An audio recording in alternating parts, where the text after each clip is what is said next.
Hello दोस्तों, स्वागत है आप सभी का डीएलएस न्यूज चैनल पर एक बार फिर से। तो आज तारीख हो गई 15 जून 2021, दिन मंगलवार। बात करेंगे आज के मुख्य समाचार और टुडे ब्रेकिंग न्यूज के इस अपडेट वीडियो में नजर डालते हैं देश भर की तमाम बड़ी खबरों पर। आज की खबरें बहुत ही महत्वपूर्ण है। कोरोना वायरस और इसकी वैक्सीन पर भी सरकार का एक महत्वपूर्ण बड़ा फैसला है। वहीं भारत के प्रधानमंत्री नरेंद्र मोदी सरकार की तरफ से 5 बड़े फैसले लिए गए जो आम आदमी के लिए जानना जरूरी है। अगर आप पेटीएम का इस्तेमाल करते हैं तो भी आपके लिए एक बड़ी खबर है। अब आपके आधार कार्ड से जुड़ी कई सारी सर्विसेज इंडिया पोस्ट यानी कि डाक विभाग में भी हो जाएगी। इसको लेकर भी अपडेट मैं आपको बताऊंगा। सस्ते में अगर आप मकान, घर, प्रॉपर्टी वगैरह खरीदना चाहते हैं तो भी आपके लिए एक अच्छा ऑफर है। तो कुल मिलाकर के एक एक करके आज के 50 बड़ी ही महत्वपूर्ण यानी कि इंपोर्टेंट न्यूज पर नजर डालते हैं फटाफट से। बिल्कुल बने रहेगा मेरे साथ इस वीडियो में और एकदम पूरा लास्ट तक देखते रहिएगा। बिना टाइम वेस्ट के सीधे ले चलता हूँ पहली खबर में। देखिए आप, कोरोना की वजह से जो इतने दिन देश के सभी स्मारक वगैरह बंद थे, आपको पता होगा, तो ये 16 जून से वापस खुलेंगे। केंद्रीय पर्यटन मंत्री ने इस तरह के निर्देश दे दिए हैं। अब हमारे देश की जितनी भी ऐतिहासिक धरोहर जो कि इतने दिन लॉकडाउन वगैरह के चलते बंद चल रही थी, तो 16 जून से वापस इनको खोलने का निर्णय लिया गया है। ओके, साथ ही अगली खबर देखिए आप, बड़ा ही शर्मनाक और चौंकाने वाला सर्वे हमें सामने देखने को मिल रहा है कि कोरोना की जो अभी ये दूसरी लहर आई ना, और इस दौरान जो लॉकडाउन लगा ना, इस समय 73% बुजुर्गों के साथ बुरा व्यवहार हुआ। हाल ही में एक स्टडी में इस तरह की जानकारी सामने आई है। मतलब कितनी दयनीय स्थिति इससे जाहिर पड़ती है कि हम हमारे बूढ़े दादा दादियों के साथ कैसा व्यवहार करते हैं। ये रिपोर्ट देखिए आप, करीब दोस्तों 73% बुजुर्गों ने लॉकडाउन के दौरान दुर्व्यवहार का सामना किया, यानी कि उनके ही परिवार वाले उनके साथ अच्छा व्यवहार नहीं करते हैं। जी हाँ, हाल ही में एजवेल फाउंडेशन की ओर से 5000 से भी ज्यादा बुजुर्गों की प्रतिक्रिया के आधार पर एक रिपोर्ट तैयार की गई, जिसे कि विश्व बुजुर्ग उत्पीड़न जागरूकता दिवस से पहले जारी किया गया। और ये रिपोर्ट मरती हुई इंसानियत को दिखाती है कि वो बड़े बुजुर्ग जो हमें पाल पोस कर बड़ा किए, जिन्होंने हमें जन्म दिया, उन्हीं के साथ हम कैसा दुर्व्यवहार करते हैं। ये सरासर गलत है। प्लीज आप अपने मम्मी पापा, दादा दादी, अगर आपके घर परिवार में बूढ़े लोग हैं तो आप बहुत खुशनसीब है कि आप उन लोगों के साथ जीने का आनंद उठा पा रहे हैं। उन लोगों के साथ अच्छा व्यवहार करें, उनके साथ प्यार, प्रेम, मोहब्बत से पेश आए, उनके साथ समय बिताएं। आप आपकी जिंदगी में सफलता पाने के लिए उनका आशीर्वाद मात्र ही काफी है। बाकी तो आप खुद ही समझदार है, मुझे ज्यादा बोलने की जरूरत नहीं है। सीधा अपना आगे बढ़ते हैं अगली बड़ी खबर में। देखिए आप, रिकॉर्ड ऊंचाई पर पहुंची थोक महंगाई दर। दाल, सब्जी, तेल, खाने पीने की चीजें समेत देश में कई सारी चीजों पर महंगाई बढ़ चुकी है। आम आदमी की कमर टूट रही है। देखिए एक रिपोर्ट में कि आम आदमी को एक और बड़ा झटका लगा है। महंगाई ने 6 महीने का रिकॉर्ड तोड़ दिया। मई में सीपीआई दर जो है वो 6.30% पर आ गई है। सीपीआई मतलब रिटेल या खुदरा महंगाई दर जो है वो पहले 4.23% थी, जो बढ़कर 6.3% पर पहुंच चुकी है। मतलब महंगाई बढ़ती जा रही है। चाहे पेट्रोल, डीजल, ईंधन हो, फ्यूल हो, बिजली हो, कंस्ट्रक्शन का सामान हो, खाने पीने की चीजें, फल, सब्जियां, दूध वगैरह सब कुछ चीजों में अभी महंगाई बढ़ रही है हमारे देश में। देखिए और एक बड़ी खबर कि मध्य प्रदेश, महाराष्ट्र और राजस्थान सहित देश के 10 राज्यों में पेट्रोल भी 100 रुपए के पार पहुंच चुका है। राजस्थान के गंगानगर में तो हालात देखिए आप, डीजल के रेट भी 100 के पार पहुंच चुके हैं। पिछले एक साल के अंदर अंदर पेट्रोल 27 रुपए और डीजल 18% महंगा हुआ, जो कि वाकई में बड़ी ही दुख की बात है कि हमारे देश में महंगाई बढ़ रही है। अब सरकार को जरूर इस पर कुछ न कुछ ऐसे फैसले लेने चाहिए जिनसे कि आम आदमी वापस महंगाई के बोझ से बाहर निकल सके। हालांकि इसके पीछे कई सारे वजह, कारण रहे, रीजन रहे, जिसमें कोरोना महामारी और लॉकडाउन वगैरह, इसके चलते इकोनॉमी, अर्थव्यवस्था का डाउन जाना भी एक बहुत बड़ा रीजन है। लेकिन सभी देशों के साथ यही हालात चल रहे हैं अभी काफी हद तक। फिर भी सरकारों को अच्छे फैसले लेने की जरूरत है, राइट। चलिए बात करें अपन अगली बड़ी खबर। देखिए आप, आम आदमी पार्टी के नेता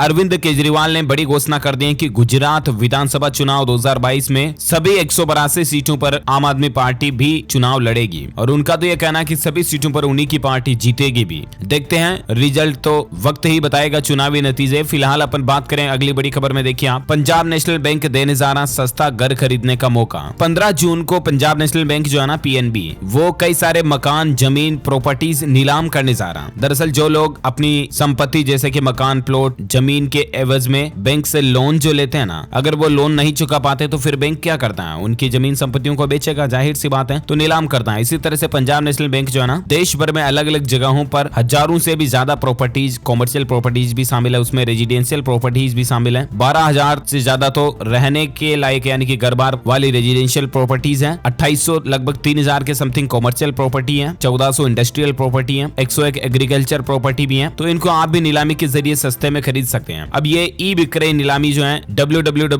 www.ibapi.in पोर्टल पर भी आपको देखने को मिल जाएगी। इसके बारे में ज्यादा इन्फॉर्मेशन ऑनलाइन ही आप इसके लिए बोली लगा पाएंगे, ठीक है ना। अच्छा, अगली बड़ी खबर देखिए आप, यूएन में पीएम मोदी का भाषण। प्रधानमंत्री ने कहा कि सूखा और बंजर जमीन दुनिया के लिए खतरा है, इसे अनदेखा किया तो ये हमारी नींव को खत्म कर देगा। दरअसल प्रधानमंत्री नरेंद्र मोदी ने कल रात संयुक्त राष्ट्र की एक अहम मीटिंग को वर्चुअली रूप से संबोधित किया, यानी कि वीडियो कॉन्फ्रेंसिंग के माध्यम से संयुक्त राष्ट्र के साथ एक मीटिंग की। और इस दौरान प्रधानमंत्री नरेंद्र मोदी ने कहा कि भारत ने हमेशा धरती को मां का दर्जा दिया है और ऐसे में कम होती उपजाऊ भूमि और सूखा पड़ना ये मानवता के लिए चिंता का कारण है। पूरी दुनिया के लिए ये एक खतरे का संकेत है। और ऐसे में देखिए सरकार ने कुछ लक्ष्य भी बनाए हैं। बारिश की कमी वाले कच्छ के रण में घास लगाकर जमीन को मरुस्थली बनाने से रोका है। लैंड रिस्टोरेशन के लिए सेंटर फॉर एक्सीलेंस तैयार किया, सहयोगी देशों की मदद भी की। 2030 तक अब सरकार का यह लक्ष्य है कि 26 लाख हेक्टेयर जमीन को हरा भरा बनाया जाए, उसको उपजाऊ बनाया जाए। ये लक्ष्य तय किया है सरकार ने, अच्छी प्लानिंग है। और अगली बड़ी खबर देखिए आप, कोरोना वायरस की थर्ड वेव के लिए फास्ट ट्रैक इंतजाम हो रहे हैं। 3 महीने के अंदर देश में 50 मॉड्यूलर हॉस्पिटल बनाए जाएंगे, जिनमें आईसीयू और ऑक्सीजन का इंतजाम भी प्रॉपर होगा। अभी हाल ही में कोरोना की दूसरी लहर गई और इसके आंकड़े धीरे धीरे कम पड़ना शुरू हुए और अब ऐसे में सरकार जो है कोरोना की तीसरी लहर आने की संभावना के चलते पहले से ही तैयारियां करने में जुट चुकी है। देखिए मतलब 50 मॉड्यूलर हॉस्पिटल और बनाए जाएंगे तत्काल। 3 करोड़ रुपए की लागत से अस्पताल 3 सप्ताह के समय में बनाए जा सकेंगे, जिनमें आईसीयू, ऑक्सीजन सपोर्ट और दूसरे सभी लाइफ सपोर्ट सिस्टम रहेंगे। इन मॉड्यूलर अस्पतालों की उम्र कम से कम 25 साल तक होती है। आपदा के समय इन अस्पतालों को एक जगह से दूसरी जगह शिफ्ट भी किया जा सकता है, यानी कि ये हॉस्पिटल दोस्तों सीमेंट, ईंट वगैरह इनसे नहीं बनाए जाएंगे, बल्कि मॉड्यूलर होंगे। इन अस्पतालों को एक जगह से दूसरी जगह भी ले जाया जा सकेगा। इस तरह के हॉस्पिटल बनाए जाएंगे, लेकिन व्यवस्थाएं इनमें पूरी होगी। तो ये वाकई में सरकार की एक अच्छी प्लानिंग है ना। वहीं कोरोना से निपटने के लिए देश भर में अब एक चौथा सीरो सर्वे भी किया जाएगा। आईसीएमआर यानी कि Indian council of medical research organisation की ये एक नई योजना है। आपको बता दूं इससे पहले देश में 3 सीरो सर्वे हो चुके हैं और स्वास्थ्य मंत्रालय का यह कहना है कि चौथा सीरो सर्वे भी अब पूरे देश में किया जाएगा। सीरो सर्वे क्या होता है? तो इसका मतलब ये होता है दोस्तों कि इसमें ये पता लगाया जाता है कि आखिर देश भर में कितने लोग संक्रमित हुए, कितने लोगों में एंटीबॉडीज बनी, और जिससे कि ये अनुमान लगाया जा सके कि अब संक्रमण का खतरा आखिर कितना क्या कुछ है ना। और साथ ही अगली बड़ी खबर देखिए आप, अयोध्या में दर्शन मार्ग पर जल्द शुरू होगा निर्माण कार्य। राम मंदिर निर्माण को लेकर हुई बैठक में 3 दर्शन मार्गों के निर्माण पर चर्चा हुई। संवारा जाएगा हनुमानगढ़ी होते हुए राम जन्मभूमि की ओर से जाने वाला रास्ता। तो कुल मिलाकर के राम मंदिर का निर्माण जोरों शोरों से चल रहा है। इसको लेकर ये अपडेट अभी है। अच्छा अगली खबर देखिए, अब पोस्टमैन करेगा आपके आधार कार्ड में अपडेट, घर बैठे ही आपका काम हो जाएगा। डाक विभाग ने ये नई सर्विस शुरू की है हमारे देश में। फिलहाल ये नई सुविधा उत्तर प्रदेश राज्य से शुरू होने जा रही है। अब आपको आधार कार्ड में कोई करेक्शन करवाना हो ना, जैसे कि आपके नाम में कोई बदलाव करना हो या डेट ऑफ बर्थ में चेंजेस करना है, पिता का नाम, मोबाइल नंबर वगैरह कुछ अपडेट करना है अगर आधार कार्ड में, तो अब आपको सीएससी केंद्र वगैरह पर लंबी लाइन में लगने की जरूरत नहीं है। अब उत्तर प्रदेश के सभी जिलों में पोस्टमैन की एक टीम गठित की जाएगी और ये टीम वहां के निवासियों के मोबाइल नंबर को अपडेट करेगी या उनके आधार कार्ड से मोबाइल फोन को लिंक करने में भी मदद करेगी। तो ये यूपी में एक नई सुविधा शुरू की गई है जो कि अच्छी पहल है और धीरे धीरे इसको पूरे देश में शुरू करना चाहिए, राइट। और अगली बड़ी खबर देखिए आप, उत्तराखंड सरकार ने छूट के साथ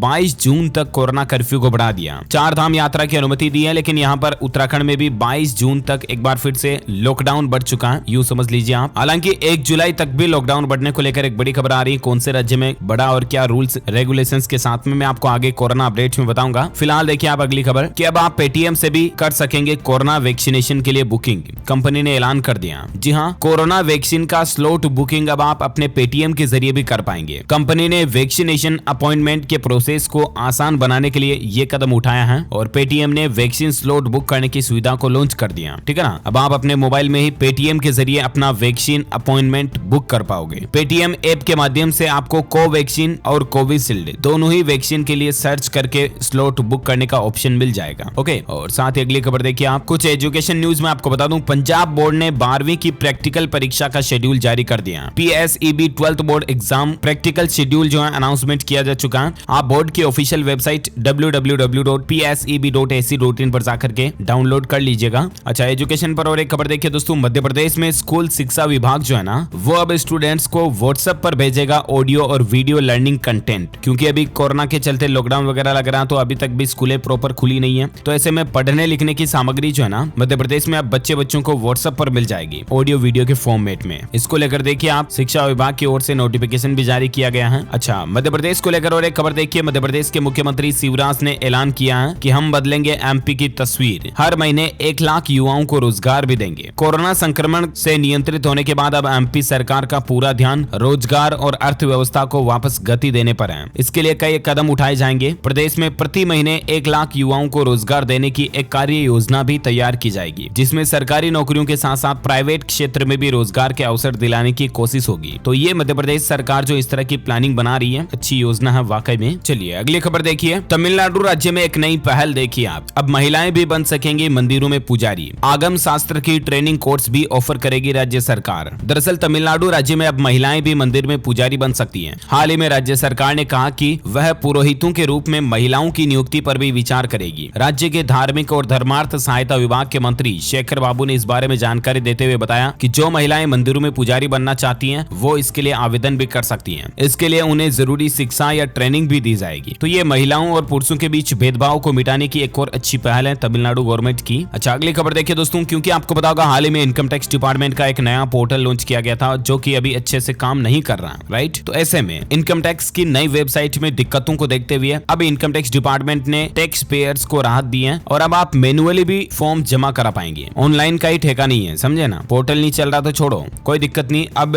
करदाता जो है ना, वो फॉर्म 15CA और फॉर्म 15CB को ई फाइलिंग पोर्टल पर इलेक्ट्रॉनिक तरीके से फाइल करने की बजाय आप इसे मैन्युअली प्रिंटेड फॉर्म को भी अपने हाथ से भर करके जमा करा पाएंगे। CBDT ने खुद ट्वीट करके बात की जानकारी दी है, ये देख सकते हैं। इसको लेकर एक प्रेस नोट भी रिलीज किया गया है। तो कुल मिलाकर के आप ITR भरने में लेट ना हो, इसलिए अलग से आपको ऑप्शन दे दिया गया। ओके, और अब अपन बात कर लेते हैं दोस्तों आज के मौसम समाचार को लेकर कुछ खबरें, हेडलाइंस न्यूज देखिए आप। पंजाब में 17 दिन पहले पहुंच गया मानसून। पिछले 24 साल में दूसरी बार ऐसा हुआ पंजाब राज्य में, और मानसून अब आ चुका। 17 जून तक पूरे पंजाब में बारिश होने की उम्मीद जताई जा रही है। साथ ही खबर देखिए, जम्मू कश्मीर में 17-18 दिन पहले ही पहुंच गया मानसून। रुक रुक कर हुई बारिश ने लोगों को राहत भी दी है। और एक बड़ी खबर देखिए, पंजाब और हरियाणा सहित कई राज्यों में आज भारी बारिश का अलर्ट है। मौसम विभाग ने कई राज्यों के लिए ऑरेंज अलर्ट भी जारी कर रखा है। दरअसल दोस्तों, भारतीय मौसम विज्ञान विभाग का यह कहना है कि 17 जून तक कर्नाटक, छत्तीसगढ़, उड़ीसा और झारखंड के कई हिस्सों में बारिश की संभावना है। 17 तारीख तक है ना। अच्छा, वहीं संपूर्ण भारत का आज 15 जून 2021 का मौसम पूर्वानुमान आखिर क्या कहता है, तो मैं आपको बता दूं, अगले 24 घंटों के दौरान केरल, तटीय कर्नाटक, दक्षिण कोंकण, गोवा, इसके अलावा पश्चिम बंगाल, बिहार, झारखंड, उड़ीसा, छत्तीसगढ़, उत्तर पूर्व प्रदेश, तेलंगाना, लक्षद्वीप, अंडमान निकोबार, मध्य महाराष्ट्र, आंतरिक कर्नाटक, आंध्र प्रदेश, पश्चिम हिमालय, पंजाब, हरियाणा, दिल्ली और उत्तरी राजस्थान के कुछ हिस्सों में बारिश आपको देखने को मिल सकती है इन जगहों पर। ओके, तो ये तो रहा आज का वेदर न्यूज अलर्ट। और वहीं बात करें दोस्तों आज के सराफा बाजार में सोने चांदी के रेट को लेकर, तो देखिए आप, सोने की कीमत में गिरावट आई है। 723 रुपए सस्ती हुई, चांदी भी सस्ती हुई है। सोना 464 रुपए गिरकर 47,705 रुपए प्रति 10 ग्राम पर पहुंच गया। और वहीं चांदी की कीमत 723 रुपए की गिरावट के साथ 70,420 रुपए प्रति किलोग्राम पर चल रही है। ओके, तो ये तो रहा gold and silver price today news, right. और अब अपन नजर डालते हैं देश में कोरोना से जुड़ी कुछ बड़ी खबरों पर। देखिए आप, पश्चिम बंगाल में 1 जुलाई तक लॉकडाउन बढ़ चुका। पश्चिम बंगाल की ममता बनर्जी मुख्यमंत्री जो है, उन्होंने कहा कि मॉल खुले रहेंगे, बस, मेट्रो, लोकल ट्रेन वगैरह ये बंद रहेंगी। हालांकि कुछ डील के साथ पश्चिम बंगाल में 1 जुलाई तक लॉकडाउन को बढ़ा दिया गया। ऑफिस में 25% से ज्यादा स्टाफ नहीं आ पाएंगे। और फिलहाल 1 जुलाई तक रात 9 बजे से लेकर सुबह 5 बजे के बीच लोगों के आने जाने पर भी रोक रहेगी, यानी कि नाइट कर्फ्यू भी लागू रहेगा। तो ये दोस्तों पश्चिम बंगाल में कुछ नए नियमों के साथ फिर से लॉकडाउन बढ़ चुका है। साथ ही और एक बड़ी खबर देखिए, जुलाई तक दिल्ली में भी लग जाएंगे 17 और नए ऑक्सीजन प्लांट। इस तरह की व्यवस्थाएं भी की जा रही ताकि कोरोना की तीसरी लहर में हमें ऑक्सीजन की कमी देखने को ना मिले, है ना। और साथ ही अगली खबर देखिए आप, अब अपर सचिव और उनसे सीनियर रैंक के सभी अफसरों को भी जाना होगा रोजाना ऑफिस। केंद्र सरकार ने इस तरह के आदेश जारी कर दिए हैं। दरअसल कोरोना वायरस का प्रकोप धीरे धीरे जैसे जैसे कम हो रहा ना, राज्य सरकार सहित केंद्र सरकार भी अनलॉक की ओर बढ़ रही है। इसी बीच केंद्र सरकार ने भी अपना कामकाज शुरू करने की एक नई नीति तैयार की है। और इसके तहत अब अवर सचिव और उनसे वरिष्ठ रैंक के जितने भी अधिकारी हैं, कर्मचारी हैं, वो अब प्रत्येक कार्य दिवस पर कार्यालय आएंगे। उन्हें दफ्तर से ही अपना काम करना होगा। ये आदेश कार्मिक मंत्रालय की ओर से जारी किया गया है। ओके, और साथ ही अगला अपडेट देखिए, अंतरराष्ट्रीय न्यूज है दोस्तों, गुड न्यूज है। रूस ने किया बच्चों के लिए नेजल स्प्रे कोविड-19 वैक्सीन का टेस्ट। 8 से 12 साल की एज ग्रुप को इससे फायदा होगा। और रूस कुल मिलाकर के इस तरह के नए प्रोडक्ट को लॉन्च करने की योजना बना रहा है, जिसमें क्या कि छोटे बच्चों को कोरोना की वैक्सीन इंजेक्शन के जरिए नहीं लगाई जाएगी, बल्कि उनके लिए एक नेजल स्प्रे तैयार किया जाएगा, ताकि बच्चे आसानी से उसको ले भी लेंगे, दर्द भी नहीं होगा और वैक्सीन की तरह काम भी हो जाएगा। देखते हैं इसको कब तक मंजूरी मिलती है, ऑफिशियली मैं आपको बता दूंगा। फिलहाल अगली खबर देखिए, हाल ही में एक स्टडी में इस तरह का भी दावा किया जा रहा है कि कोरोना से संक्रमित हो चुके लोगों के लिए कोरोना वैक्सीन की एक ही खुराक काफी है। हालांकि एक स्टडी में, रिसर्च में इस तरह का पता चला है, सरकार की तरफ से ऑफिशियली ऐसा कोई अपडेट नहीं है, ठीक है ना। और बाकी भारत में आज के ताजा कोविड डेटा यानी कि कोरोना कोरोना के आंकड़ों की बात करें तो देखिए बड़ी रात की बात है, पिछले 24 घंटों में मामलों में गिरावट लगातार जारी है। पिछले 24 घंटों के दौरान 58,000 ही नए मामले देखे गए, जबकि 24 घंटों में मरने वालों की संख्या 2700 ही है। अभी तक भारत में कुल मरने वालों की संख्या 3,77,000 हो चुकी है। एक्टिव केस अभी भारत में 9,09,099 से भी ज्यादा चल रहे हैं। ओके दोस्तों, तो ये तो रहा आज का ताजा कोविड डेटा, राइट। और अब अपन नजर डाल लेते हैं देश से जुड़ी कुछ और बड़ी खबरों में। देखिए आप, सरकार ने विदेशों में पैसे भेजने वालों को बड़ी राहत दी है। अब 30 जून तक बैंक में हाथ से आप ये फॉर्म भर सकते हैं। जैसा कि मैंने आपको बताया ना, इनकम टैक्स रिटर्न के जो 2 फॉर्म है 15CA और 15CB, उनको हाथ से भरने की अनुमति दे दी है। अच्छा, साथ ही खबर देखिए आप, क्रिप्टो करेंसी निवेशकों के लिए खुशखबरी है। कॉइन स्विच पर वापस UPI ट्रांसफर की सुविधा आ चुकी है। हाल ही में आपको पता होगा कॉइन स्विच ने crypto currency by purchase sale करने के लिए UPI सुविधा को बंद कर दिया था, तो उसको वापस चालू कर दिया। ओके, और अगली खबर देखिए, एलोन मस्क के एक ट्वीट से बिटकॉइन में 13% उछाल देखा गया और उनका कहना है कि टेस्ला फिर से बिटकॉइन में पेमेंट लेगी, लेकिन उन्होंने यहाँ पर एक शर्त रख दी है। और वो शर्त ये रखी है एलोन मस्क ने कि जब बिटकॉइन की माइनिंग पूरी हो जाएगी ना, उसके बाद टेस्ला कंपनी बिटकॉइन को पेमेंट करेंसी के रूप में स्वीकार करेगी। और उनके इस ट्वीट के बाद बिटकॉइन की कीमतों में उछाल देखा गया। अच्छा, साथ ही अगली खबर देखिए आप, मीडिया रिपोर्ट चल रही है दोस्तों कि आज से ही आपके सोने पर हॉल मार्किंग से जुड़ा नियम भी लागू होने जा रहा है, क्योंकि सरकार ने इसकी लास्ट डेट ही 15 जून ही रखी है। और अब अगर आज इस हॉल मार्किंग के रूल पर तारीख बढ़ती नहीं है तो ऐसे में सोना खरीदने के नियम में ये अहम बदलाव हो जाएगा। और अब आपको सोने चांदी की ज्वेलरी खरीदने पर, सॉरी चांदी नहीं बल्कि सोने की ज्वेलरी खरीदने पर BIS हॉल मार्किंग अनिवार्य रहेगी और हॉल मार्किंग लगा करके ही आपको ज्वेलरी दी जाएगी। तो आज से ये नियम भी लागू होने जा रहा है और देखते हैं सरकार इसकी तारीख को बढ़ाती है या क्या कुछ अपडेट आता है, मैं आपको बता दूंगा। और एक खबर देखिए, मास्टर प्लान 2041 बनाया गया है राजधानी दिल्ली के लिए। दिल्ली के पोल्यूशन को खत्म करने के लिए, दिल्ली की पानी और हवा को शुद्ध करने के लिए ये एक मास्टर प्लान बनाया गया है साल 2041 तक। अब ज्यादा जानकारी इसके बारे में आप स्क्रीन पर देख सकते हैं। अच्छा, वहीं एक अच्छी खबर देखिए दोस्तों, भारत के नए स्टार्टअप्स के लिए डिफेंस सेक्टर में स्टार्टअप्स को बढ़ावा देने के लिए सरकार ने 498 करोड़ रुपए भी मंजूर किए हैं, खास करके डिफेंस के सेक्टर में स्टार्टअप को बढ़ावा देने के लिए, है ना। अच्छी पहल है सरकार की। और साथ ही खबर देखिए, इस बैंक ने 50 साल से ज्यादा उम्र के लोगों के लिए एक विशेष यानी कि खास FD स्कीम लॉन्च की है। दरअसल ये स्कीम पेटीएम पेमेंट्स बैंक की ओर से लॉन्च की गई है। 50 साल से ज्यादा उम्र अगर आपकी है तो आपको मैच्योरिटी बेनिफिट ज्यादा मिलेंगे और इंटरेस्ट रेट वगैरह भी 0.5% ज्यादा मिलेगी। अगर आप पेटीएम पेमेंट्स बैंक पर FD लेते हो तो ऑनलाइन ही अपने मोबाइल से आप ले सकते हो, कोई दिक्कत नहीं है। ओके, तो इसी कड़ी में दोस्तों ये आज दिन भर की तमाम बड़ी खबरें, मुख्य समाचार, टुडे ब्रेकिंग न्यूज का अपडेट वीडियो ये फिनिश होता है। वैसे आप मुझे नीचे कमेंट करके बताइए कि कोई 2 डिजिटल बैंकों के नाम बताइए जिनकी फिजिकल शाखा कोई भी नहीं है, यानी कि ऐसे बैंक जो है तो पूरे बैंक की तरह सिस्टम लेकिन केवल डिजिटल ही है, वो फिजिकल जमीन पर मार्केट में उनकी कोई ब्रांचेस नहीं है स्पेशल बैंकों की। ऐसे 2 बैंकों के नाम बताइए। जो लोग इसका सही जवाब इस वीडियो के नीचे कमेंट बॉक्स में देंगे ना, वो रैंडमली पिक किए जाएंगे हमारी DLS न्यूज टीम की तरफ से और आप जीत सकते हैं शानदार सरप्राइज गिफ्ट जो कि गिव अवे के रूप में आप तक पहुंचा दिया जाएगा। इसी के साथ ही अगर आपको ये वीडियो अच्छा लगा तो इसे लाइक कीजिए, शेयर भी कीजिए अपने दोस्तों के साथ फेसबुक और व्हाट्सएप पर। और हाँ, अगर आप हमारे चैनल DLS न्यूज पर पहली बार आए हैं तो इस वीडियो के नीचे दिए गए लाल बटन को दबाकर चैनल को भी सब्सक्राइब कर लीजिएगा और पास में मिलेगा एक घंटी का बटन, उसको भी दबा देना ताकि आपको रोजाना की ताजा अपडेट्स और काम की खबरें तुरंत आपके मोबाइल पर मिलती रहे। ओके, मिलेंगे अगले नेक्स्ट अपडेट में, तब तक के लिए thank you, take care, good bye, जय हिंद, जय भारत, वंदे मातरम।